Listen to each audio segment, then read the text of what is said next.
I have another creepy story for you. So one day this guy goes to get his hair cut and the hairdresser says to him, whatever you do in your life, do not do a Ouija board. I have this spiritual connection and it is telling me that you are a powerful being, and if you go and do a Ouija board, you probably are going to summon something really evil that you will never be able to get rid of for the rest of your life. So naturally, when he starts university, the first thing he does is take a few of his mates to his room and do a Ouija board. The Ouija board is like a homemade one, like kind of janky. They use a 50p instead of like a pendulum, and they're summoning all of these spirits, and all of a sudden they get one and they say like, what are you? And it says, I'm a spirit. And then they say, what's your name? And it says Harry. It spells out Harry. And then it says, what do you want, Harry? And the spirit, it says, I want Will. And Will is the name of this like powerful person who the hairdresser told, whatever you do not do a Ouija board. Will, he is like very freaked out, but he just kind of thinks that one of the other boys has made it spell that, and all the other boys are like, no, I certainly did not do that. But he doesn't believe them, and so he carries on with his life until he comes home one day to his uni halls, and on the outside of his door is a message, and it said, Harry called. So Will, he just thinks that maybe one of those friends that was there that night, they had rung his halls and they had said,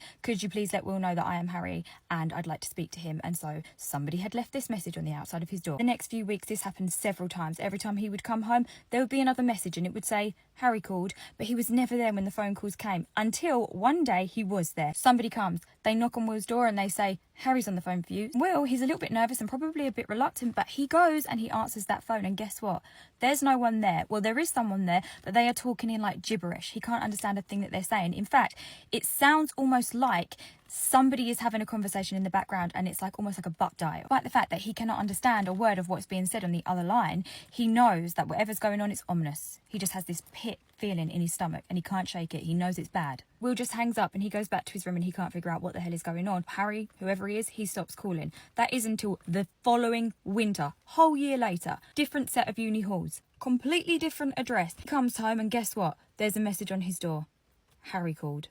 So he goes back to those friends, the ones that were there that night when he did the Ouija board, and he says like, which one of you is doing this? Because it's actually not funny anymore. And they're all like, yeah, it wasn't us. And in fact, at this point, they're starting to think that maybe their friend Will is a little bit doolally. Will tries to shake the feeling. He's determined not to let it ruin his time at uni. However, one day on the way back from a lecture, he decides to drop in and see his friend at a bar, which is attached to his accommodation. And he looks in through the window to see if his friend's there, and he's knocking on the window. He can't see anybody, but then all of a sudden, he sees a man staring back at him. This man is sitting at the bar, clear as day, having a drink, and he looks scary. He is dressed in like 1930s clothing, full tweed suit, little like handlebar mustache. And Will says there is something about the way that this man is looking at him that makes him feel incredibly uncomfortable. He has this like predatory look in his eyes. That's what Will says, predatory. He feels like he is the prey of that man, making him feel uncomfortable. He's like, don't want any of that.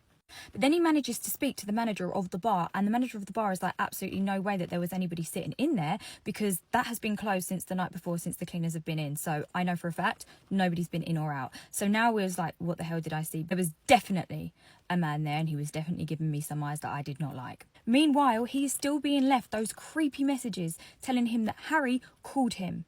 And eventually one day Harry calls and Will's in. So again, Will goes to the phone, and this time he's incredibly reluctant. And on the other end, all he can hear is like the sound of a tube, like the whooshing and the inhaling and the exhaling of the train, almost like somebody was standing on a platform, but they say nothing. And he hangs up. And at some point in that same year, when he's still at uni, he is driving through like this private park where there would be gates on the front and the back of the park. So you can only drive through there if you're supposed to be there. And he's driving, and it's really tipping it down rain, like really heavy. And he's driving. All of a sudden he has to make an emergency stop, because in front of him is a man.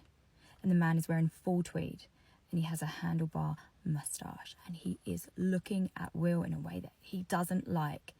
And not only that, despite the fact that it is heavily raining outside, this man is bone dry. He is completely dry. So Will makes that emergency stop, but as quick as Will can look at him, the man disappears. Gone. And then the phone calls stop, and you would think it was over, but it's not. So then 5 years later, Will is working at a bar in Essex. I wonder if it was in Epping Forest. Anyway, he's at work, and a member of staff says, Will, there's somebody on the phone for you. I couldn't quite understand what they were saying because there's a lot of static, but sounded like he said it was Gary.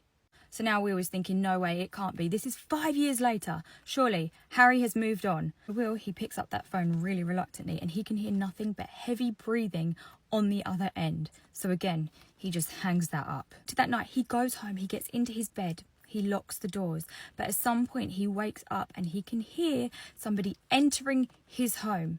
He thinks to himself he's about to be robbed because he hears it clear as day. He hears the door opening, he hears the footsteps coming closer and closer and closer until eventually they are right next to him. They are in his room. When Will looks up, there he is, full tweed, handlebar moustache, staring into his soul. And Will closes his eyes tight as he can and he does nothing.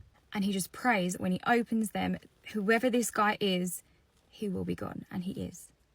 And that was the last time, up until now, that he has seen him. Moral of the story, listen to your hairdressers. Listen to them when they tell you to use heat protectant. Listen to them when they tell you stop bleaching your hair.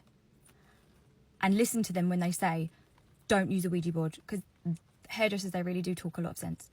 And it's time we all listened.